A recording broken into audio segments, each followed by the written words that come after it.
This is a big priority for you in your third term. Why is that? Why is this so important? And is it genuinely achievable by 2034? Well, I think the reason why it's important that we try is because often we're told things can't be done. I remember being told 9 years ago we could clean up the air, and we'll do it this year.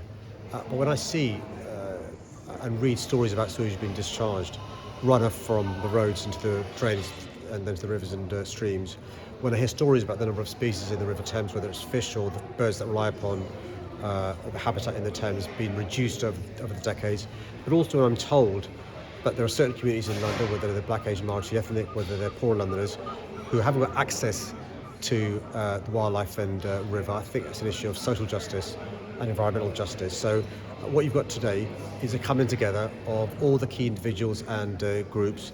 We'll be working towards a clean and healthy waterways plan, but also we've had today announcements of significant funds, not just from City Hall and TfL, from Thames Water and London Wildlife Task Force, which will begin the process of cleaning up the river and waters in London. Of course, one issue you were asked about recently in relation to this on LBC was about canals, which are obviously a big part of London's waterway network, and the issue of pollution on canals, both in terms of air quality and water quality.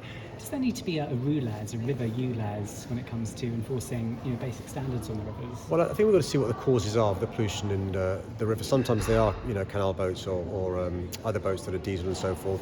As part of the roundtable, is representative of the canals downstairs, and so we'll be keen to get from them a feel of what the causes are, because we have seen a huge increase in pollution, combination of neglect and intentional or unintentional damage, and we've got to reverse that.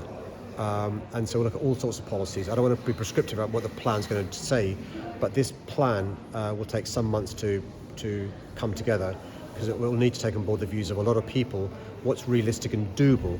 I've got no control over the rivers in London, whether it's the River Thames, the canals, or the 41 other tributaries and stuff, so I've got to be cognizant of that. Yeah. I do have control of the roads. But it's a problem that needs to be clamped down on. Oh yeah, listen, I mean, when you speak to people who walk or cycle along the canals, or those who live in the canals, it's a big issue for them.